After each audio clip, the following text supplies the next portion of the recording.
잠언 15장 28절 같이 읽겠습니다. 의인의 마음은 대답할 말을 깊이 생각하여도 악인의 입은 악을 쏟느니라. 아멘. 의인의 마음은 대답할 말을 깊이 생각한다 그랬어요. 하나님의 생명의 말씀, 선한 말씀이죠. 이거를 딱 붙들고 마음의 중심을 잡은 사람은 어떻게 살겠습니까? 다윗이 아주 좋은 얘기했죠. 시편 1편 2절에서 오직 여호와의 율법을 즐거워하여 그의 율법을 주야로 묵상하는도다. 아멘. 하나님의 말씀을 즐거워하고 묵상하며 삽니다. 그게 하나님의 말씀으로 마음의 중심을 딱 잡은 사람들의 삶의 모습이죠. 그렇게 살면 어떻게 되겠어요? 말씀을 묵상하고 즐거워하면 그 말씀들이 그 말씀을 붙들고 사는 사람의 심령 속에 귀한 보배로 쌓이고 또 쌓입니다. 그러면 그 사람의 입에 대답이 이제 준비가 되는 거예요. 잠언 15장 1절 말씀을 보시면 유순한 대답은 분노를 쉬게 한다 그랬어요. 유순한 대답입니다. 어떤 사람이 성격이 좋아서 유순한 게 아니라 마음에 쌓인 하나님의 말씀에서 나오는 대답이 유순한 대답이에요. 그게 지혜로운 대답이고 그게 주님의 마음을 시원하게 해드리는 대답인 줄 믿습니다. 우리가 화가 나서 분노가 막 치밀어 오를 때가 있어요. 폭발할 때도 있습니다. 그러나 그럼에도 불구하고 우리 안에 하나님의 이 보물 같은 말씀이 쌓여 있으면 결국은 그 말씀 때문에 우리가 분노를 가라앉히고 해가 지도록 노를 품지 않게 하나님께서 우리를 도와주실 줄 믿습니다. 에베소서 4장 26절 한번 찾아보시겠습니다. 분을 내어도 죄를 짓지 말며 해가 지도록 분을 품지 말고. 아멘. 그 뒤에 있는 말씀도 유명하죠. 마귀에게 틈을 주지 말아라 그랬어요. 가끔 보면 예수 믿는 사람이 화내면 되냐 그래요. 근데 말씀에 에베소에 보면 분을 내어도 뭐라고요? 죄를 짓지 말며 그랬어요. 우리가 예수 믿는 사람이지만 성령께서 우리 안에 계시지만 우리가 또한 육체의 옷을 입고 있기 때문에 우리의 사람의 심정, 성정이 가끔은 흔들릴 때가 있습니다. 그래서 낙심할 때도 있고 분에 막 휩싸일 때도 있어요. 그러나 중요한 것은 뭐예요? 마음속에 하나님의 말씀이 보물처럼 쌓여 있으면 화를 벌컥 냈다가도 하나님의 말씀 때문에 이게 다시 화해하게 되고 회개하게 되고 그래서 죄를 짓지 않게 되고 마귀가 틈타지 않게 된다 이거예요. 그래서 우리의 입의 대답이 지혜로울 수 있고 하나님 말씀에 딱 길들여져서 하나님 말씀에 인도하심을 받는 우리의 삶이 될 수 있기를 원합니다.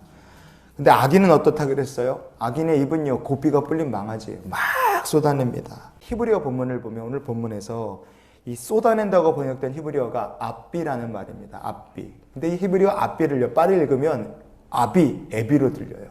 발음을 빨리 하면 발음이 그냥 우연히 같은 걸 수도 있지만 악인의 입에서 어떤 말이 나오느냐? 아비, 에비도 몰라볼 만큼 막말들을 막 쏟아내는 거예요. 악인이 그런 사람들이에요.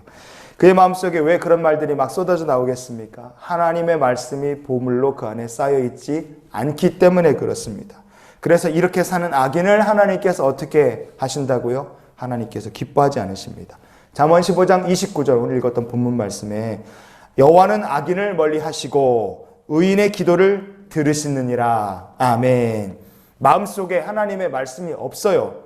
주야로 묵상하지 않습니다. 하나님 말씀을 즐거워하지 않습니다. 그 말씀을 자기 입의 대답으로 삼지 않습니다. 그 말씀에 따라서 살지 않기 때문에 화를 내도 해가 지도록 노를 품고 이게 그냥 지나가는 거예요. 그래서 죄를 짓고 마귀가 틈타게 막 하는 거예요. 그래서 입을 열면 막말이 막 쏟아져 나와요. 그런 사람이 악인이고 하나님께서 그런 악인을 멀리 하신다 이렇게 얘기하는 거예요. 잠언 10장 32절 말씀에 보면 의인의 입술은 기쁘게 할 것을 알거늘 악인의 입은 패역을 말하느니라. 아멘. 여러분 의인의 입술은 기쁘게 할 것을 안다 그랬어요. 하나님의 말씀을 내 입의 대답으로 삼고 살면 우리의 입의 대답이 하나님께서 기뻐하시는 대답이 될 줄 믿습니다. 그럼 오늘 우리가 어떤 마음으로 이 하루를 살아야 되겠습니까? 이사야서 57장 19절 말씀에 보면요. 입술의 열매를 창조하는 자 여호와가 말하노라 그러셨어요. 하나님 어떤 분이시냐? 우리의 입술의 열매를 창조하시는 분이십니다. 그리고 또한 하나님 말씀하시면 하나님 입술의 말씀이 그대로 열매로 이 땅에 실현이 되는 거예요. 잠언 15장 29절 말씀 하반절에 보면 의인의 기도를 들으신다 그랬어요. 묶어보면 뭘 알 수 있습니까? 하나님의 말씀은 열매를 맺습니다.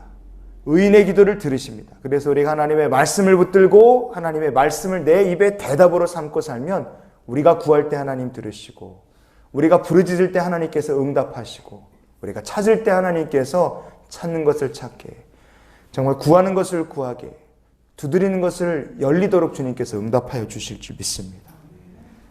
오늘 말씀을 마무리하면서요, 베드로전서 3장 10절 말씀을 같이 찾아보시겠습니다.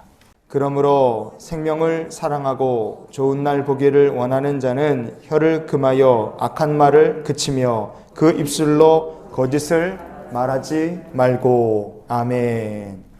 지옥 갈 영혼을 불쌍히 여겨서 생명을 사랑하는 사람, 그 입의 대답이 하나님의 말씀인 사람들, 하나님께서 그런 사람들에게 정말 좋은 날을 보여주실 것이고 그 삶에 응답하실 것이고 그 기도에 주님께서 함께하여 주실 줄 믿으시기 바랍니다. 주의 복을 소망하고 정말 하나님의 은혜 속에 살기를 원한다면 악한 말, 못된 말, 거짓말 우리의 삶에서 치워내고 하나님의 말씀이 내 심령에 쌓여 보물로 쌓이고 입술의 대답이 하나님의 말씀이 될 수 있기를 원합니다. 그러면 하나님께서 우리의 삶에 은혜를 주실 거예요. 구약성경 호세아 선지자가 14장 2절 말씀에 이렇게 얘기했어요. 우리가 수송아지를 대신하여 입술의 열매를 주께 드리리이다. 오늘 우리가 이 호세아 선지자의 기도처럼 입술의 열매를 드리며 우리 입의 대답이 하나님의 말씀이 되게 해 주시옵소서. 이런 소망으로 하루를 사는 우리 모두가 될 수 있기를 주의 이름으로 축원을 드립니다.